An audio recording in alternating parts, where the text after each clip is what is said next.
Hello and welcome to Built on Air, a podcast and video series about all things Airtable.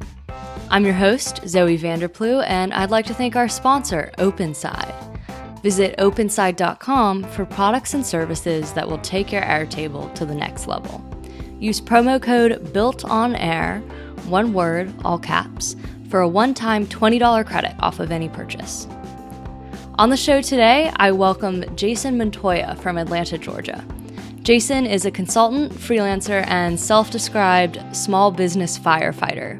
He works with companies as a sort of virtual chief growth officer to help them streamline their internal processes, improve their marketing, and increase their revenue. Jason is also a huge proponent of the freelance lifestyle, and he has written extensively on the subject in his blog and in his book, Path of the Freelancer, an actionable guide to flourishing in freelancing. Jason uses Airtable as a hub for his own client and project management. He gives us a demo of his Freelancing Dashboard base, which allows him to approach each workday with intention by easily tracking his projects, hours, and finances. He also shows us how he uses Airtable to collaboratively manage projects and tasks across an entire team of freelancers. Check out BuiltOnAir.com for more Built On Air episodes, and while you're at it, sign up for our mailing list to get weekly updates on all things Airtable. So I'm going to run through my freelancing dashboard, and we're going to include a link to I have a template of this. I made a few changes to it that I need to roll out to the template, but this will at least get you started. So this is how I operate, how I keep track of things. I'm not gonna go to everything, but just the thing I do every single day is I go to this tab, which is my people tab. And so a couple things just to give you some context is I bill my clients in hours, and I do it in batches of 10 hours. And so they're committed, to that batch, and some of them will do a second. Some of them pre-commit. Some of them are just, we'll go at a pace. We'll prove each one as we go. So, as a freelancer, one of the challenges that comes with being our own business is growing, getting new clients, and cultivating leads and working through our customers. And so what I wanted to do with this main contact dashboard is I wanted to create a prioritization ordering in terms of how it looks visually from the top to the bottom. So I've got this status that really organizes the groups. And so what you see here is I've got this client, and in this client, I've got it as an urgent status, and it's urgent client. So they're a paid client.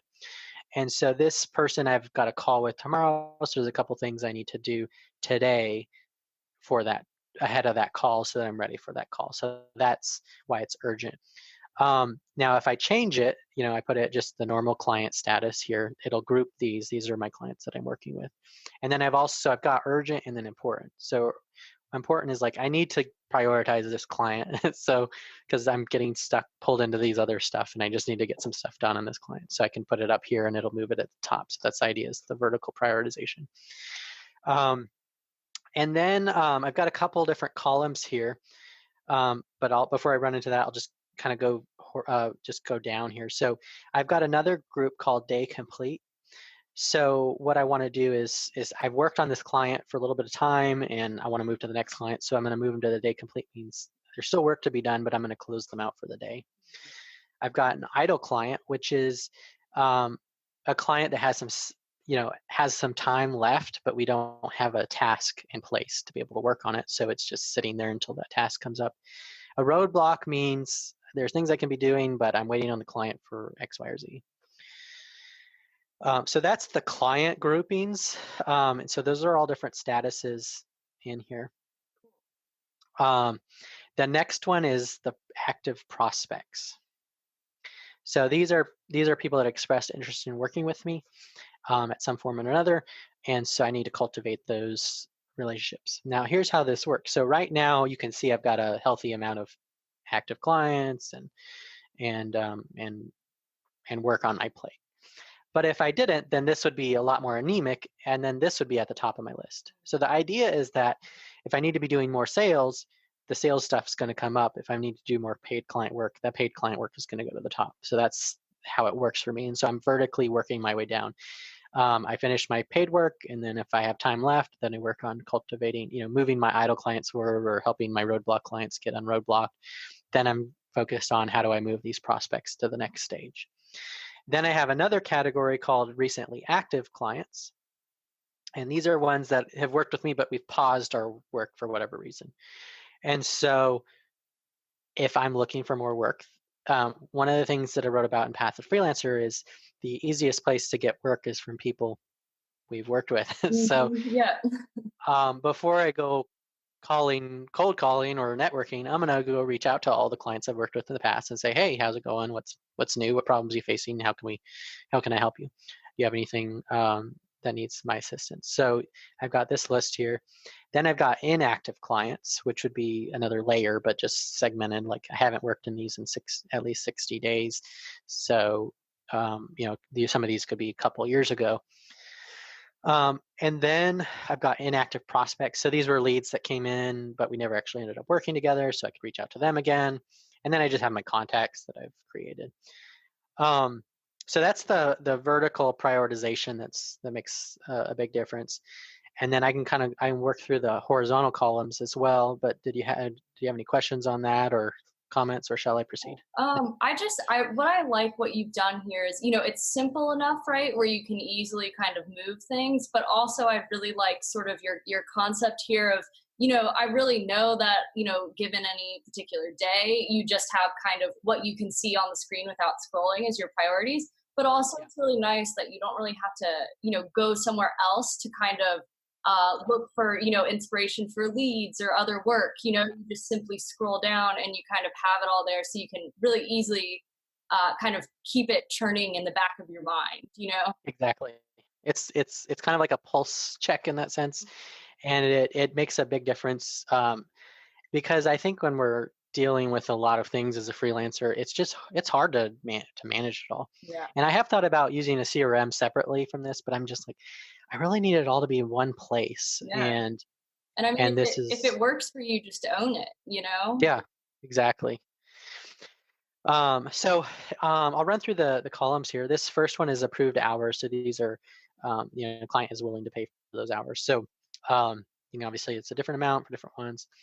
But the cool thing about Airtable is that the groupings. Oh, one of the things that when I first started Airtable, they didn't have the group view. And that was the thing. I was like, oh man, that changed everything when they added that. For sure.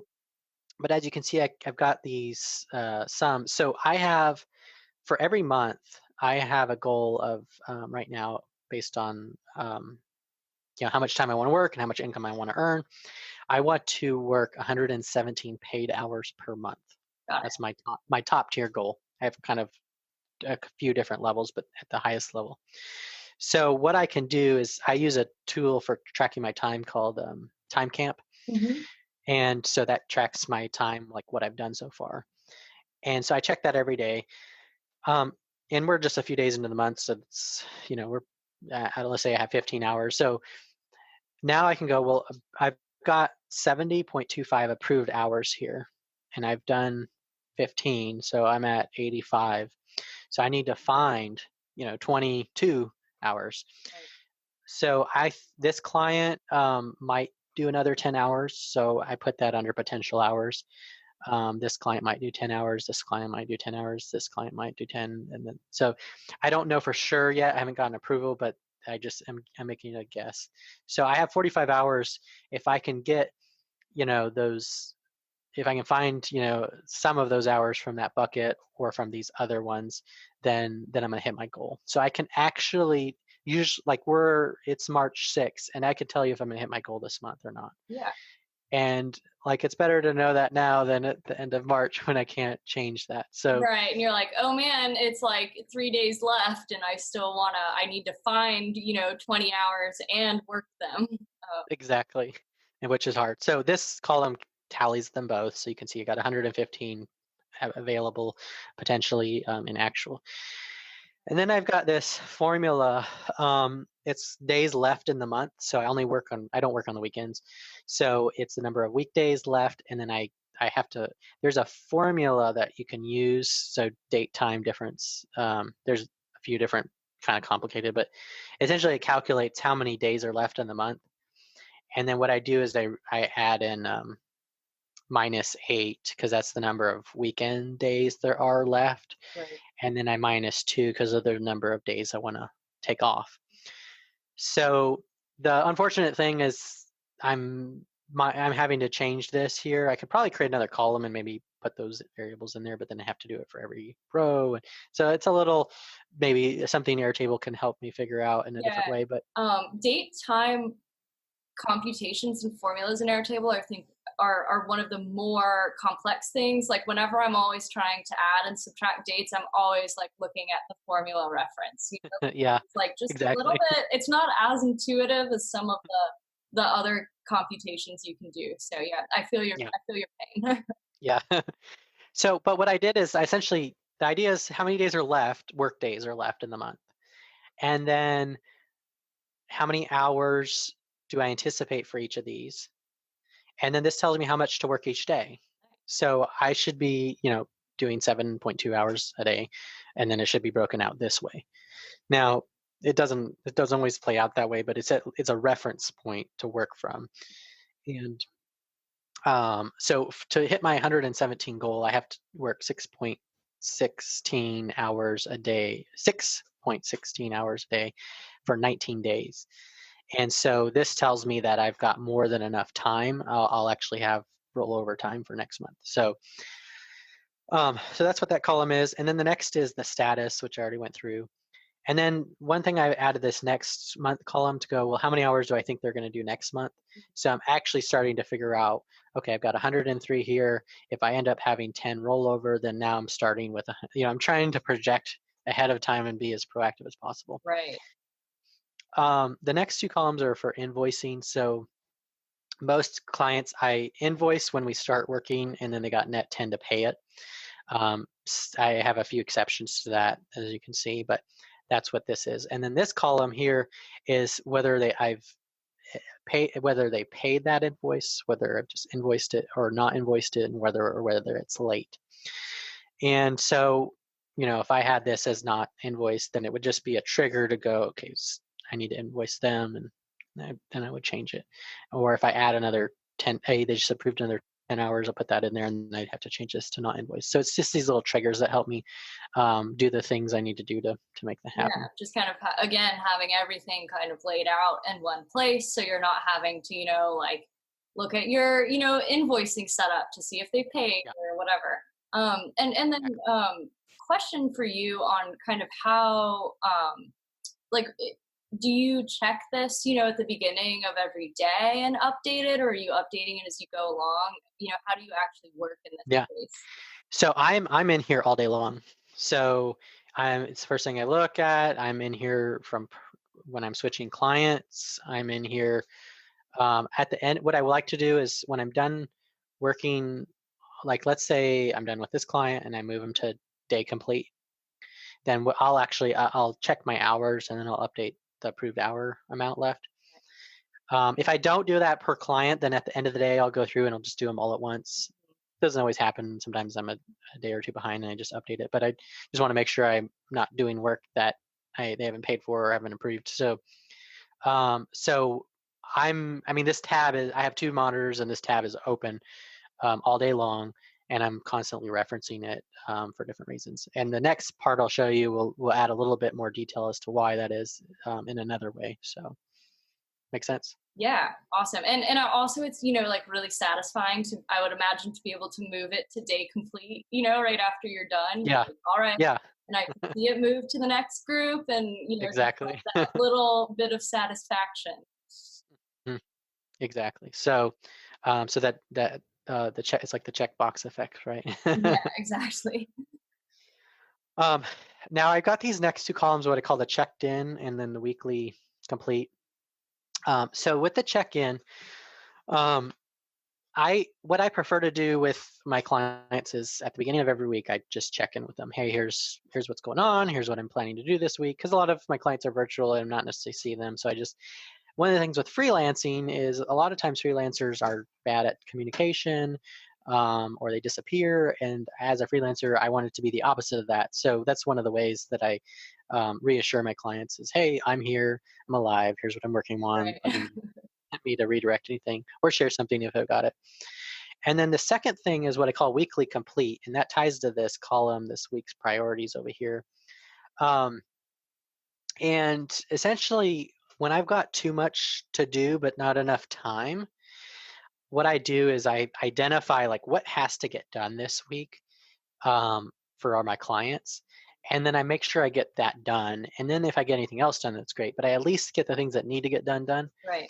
So if I've done those things, then I'll check this box, and then it can move them around and stuff. So, and then so because these are unchecked, they go up.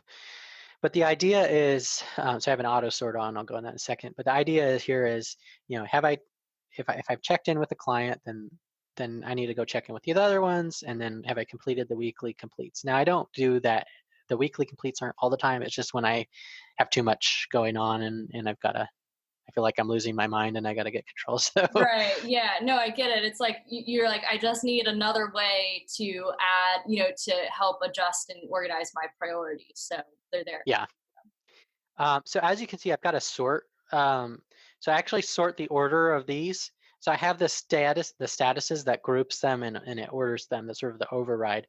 But within the group, I order it based on the variables. If they paid, I give them a little more priority. If they've checked in or a weekly complete, changes it, the number of hours. So these just create another level of, because right now I got 7 clients in here. So I'm limited to what I can do in a particular day. So I want to make sure I keep those in another, just always figure out how to prioritize. And minimize the amount of time I'm thinking, because thinking takes energy and effort. Yeah. And I sort of want to, what do I need to do next, and then focus on that. And this helps me do that. Right. So a lot of the thinking was in creating this, but it keeps me from having to do too much of that. Because switching back and forth can be time. There's just a lot of variables. Yeah, there, I think there's all those studies, on like task switching, and it takes an average of 25 minutes or something to switch in between tasks. Okay. Because, Yeah.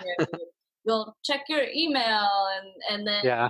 so it's like, and I think one of the benefits about being a freelancer is that you can, because you're controlling how your workday is structured, right? And especially when you have a, smartly built tool like you have here, then the whole goal is to eliminate that task switching. So there's not the whole like, oh my gosh, I had such a busy day, but what did I get done? Like nothing really. Yeah. And so that goes to the next piece is, so I have there's 2 layers here. There's for me, and then because I'm working with clients, they have their own things. So I have these 3 columns that tie into that. And one is, this is my idea repository of things I'm just collecting notes or ideas or actions. And then this is this week's priorities, which is tied to this thing. And so I use those 2 columns if the project's small enough, or we haven't been working long enough, I'll use these following 2 fields. But at some point, a lot of the clients, they outgrow that. And so I'll set up their own Airtable.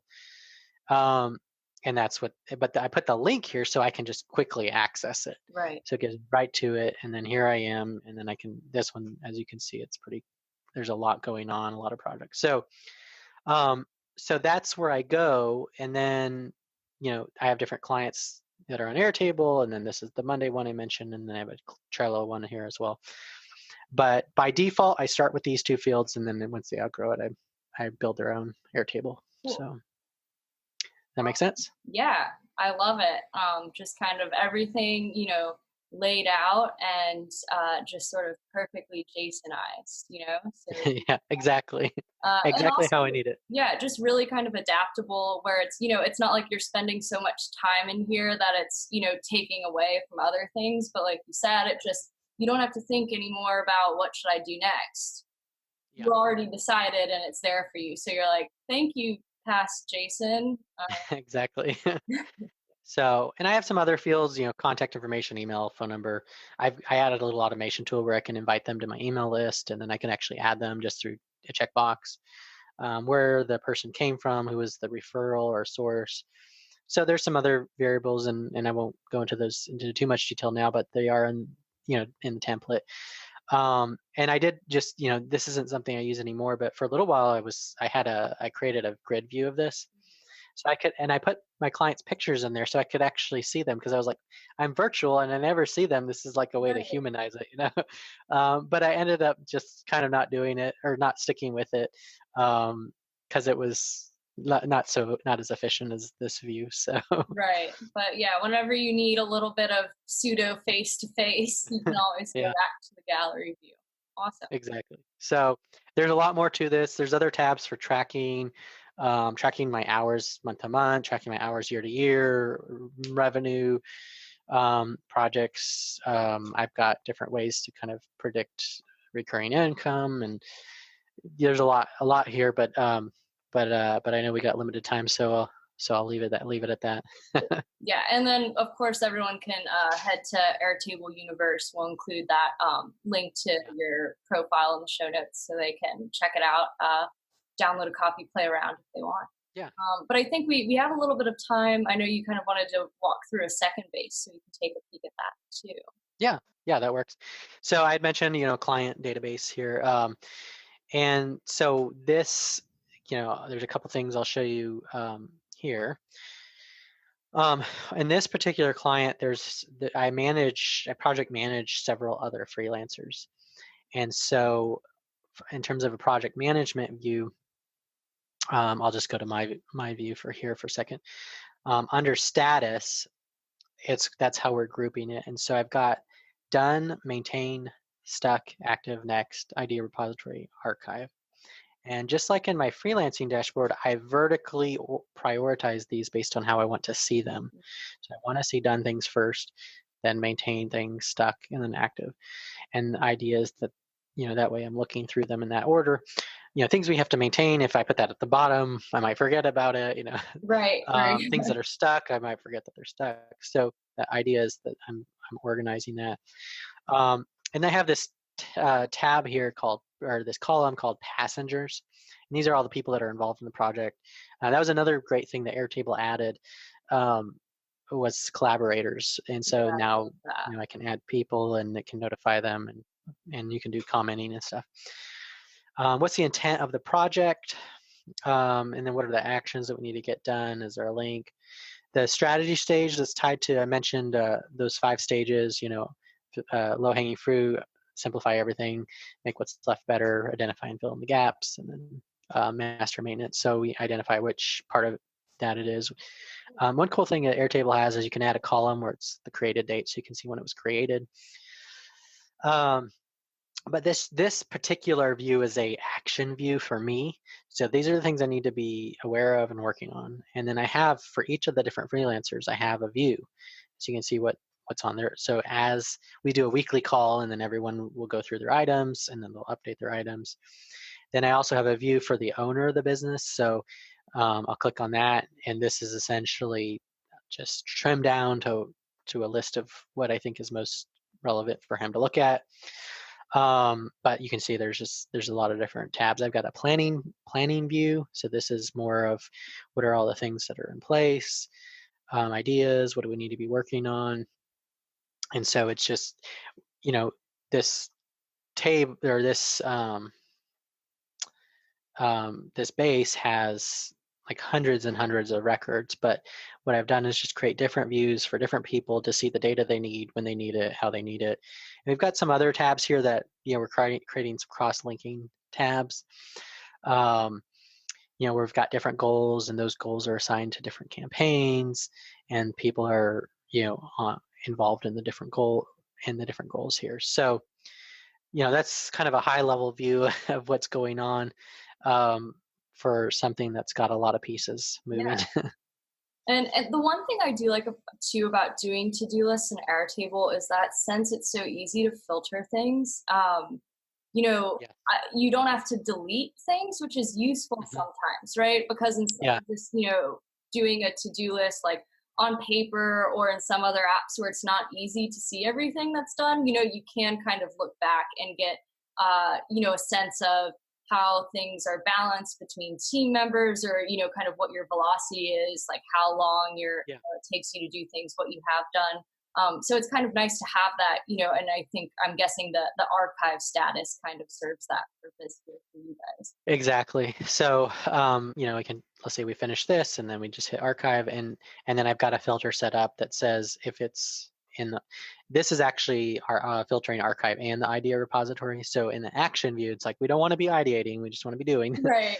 So, but yeah, that's the cool thing is, like to keep those things around for reference later. And maybe there's something in Airtable I haven't explored, is, like to your point, is maybe there's a way to track how many items are we doing over time, and actually be able to see progress in that way. Right. So. Yeah. And then also, kind of going along with that, just if you do have something that you know is coming up, you can just put it in there, and its status is next, right? So it's not like you hand it to someone and you're like, okay, here's when I want you to do it, or like, don't do it yet, but you can just kind of, silently just, kind of slide it into this upcoming, area, and then. Yeah, and that was a big thing, is I was like, because when we were essentially using active, we'd put next things in active, right? And I was like, I think it'd be better if there was another place for next items, so they could accrue, and then those could be reviewed and moved into active. And I think that to your point of like moving it changes the dynamic in that transition, and kind of concluding one thing and starting the next. Mm-hmm, for sure. Yeah. Very nice. So just, I think the critical thing for the project management is I wanted to just really create a very simple system, and the status single select is the biggest piece of this. Here are the stages from beginning to end, and then the passenger piece is another piece, and everything else, outside the name, we could hide the rest of this, and this would be a solid, simple project management system. It can get more complex once you need it to be, but I think at the end of the day, kind of like with my vertical prioritization, I want to just be able to know, like mentally, when I go into this thing, if it's stuck, then I'm unstucking something. If I'm maintaining, I'm just keeping something going. If I'm active, I'm sort of building something. And if it's next, then I need to figure out how to get it started. So just trying to minimize the thinking, and just identify what the next action is, to do that. Right, because it's like you've already done all that thinking about prioritization and timing in your head when you add the task. So it's easy in Airtable to customize whatever statuses you want to just be able to reflect that, so you don't have to think about it twice. Exactly. Yeah, we probably overthink. The whole idea of overthinking things is definitely something that we do. But I think as an achiever, because again, when I ran the business, I was more of a visionary, and I thought of great things, but then at the end of the day, there were a lot of things I just never got done because I never acted on them. Right. So I want to figure out, just how to wisely balance the visioneering and the execution, and make sure they're both moving forward and neither is dominating the other. Right. Yeah. You kind of do need that balance. And I think, really it's like you realize you're like, I don't need another person for that balance. It's just me. I'll balance myself. Yeah. Yeah. And it does take hard discipline, and I like structure and organization, and I've had to sort of learn behaviors to sort of offset my personality that maybe has struggled in some of these areas. So yeah. Yeah, I really think, like task management and project management, it's weird because you kind of, it's one of those things like car maintenance where you're like, why don't we get just like taught this in school? Yeah. Maybe not everyone should need to learn integrals, but I would really like to learn how to change a tire, or like think about sort of managing just like these weird life skills that you kind of, especially as a freelancer, you're like, oh wow, I really need to figure this out for myself. And it's super obvious if you're doing it not well, because you don't make as much money. Yeah, exactly. Yeah, and we live or die by that organization. Mhm. And that was a big part of why I wrote Path of the Freelancer. Is just a lot of freelancers didn't have that structure, and they struggled to create it for themselves. But if someone could show them one, they could mimic that. And so the book has these 8 systems or structures that a freelancer can adapt and implement to succeed, to make it a little easier for them. I did the thinking. Yeah. So tell us, before we sign off, where people can go to check out more about you and your work and find your book. Yeah, so on my website, jasonscottmontoya.com, I'm blogging there pretty regularly. You can just scroll down. I've got different categories, which I've broken down into growing myself, growing my business, or growing others, and then stories and inspiration as well. So you've got these 4 areas you can explore. I've got a projects tab if you want to see what I'm up to, side projects and books. If you're interested in Path of the Freelancer, there is a website for that called pathofthefreelancer.com. The book is available on Amazon, so you can check it out there. You can buy it on paper. You can buy a physical or a digital. What I would recommend is if you want to read it on Kindle, to buy it physically, because I have Matchbook set up. So if you buy a physical copy, you get the Kindle edition for free. Very nice. And then you can either use the physical one or give it away. So you check that out on Amazon. Again, my website's jasonscottmontoya.com, and you can explore that. We'll put the link to the Airtable universe. You can check out my profile there and follow me for any new templates I might make in the future. Awesome. Well, thank you so much, Jason. It's been great chatting with you and kind of getting, peeking into your day today and how you use Airtable to manage it. And best of luck with, all of your kind of, projects. And, basically, I think you're kind of like the freelance small business version of Bar Rescue. You go in, Yeah. Yeah. just turn everything around. So yeah, thank you so much for being on the show. And we'll link to your website and your Airtable universe page in the show notes so people can check out more of your work. All right. Well, thank you so much. Have a wonderful day. You too.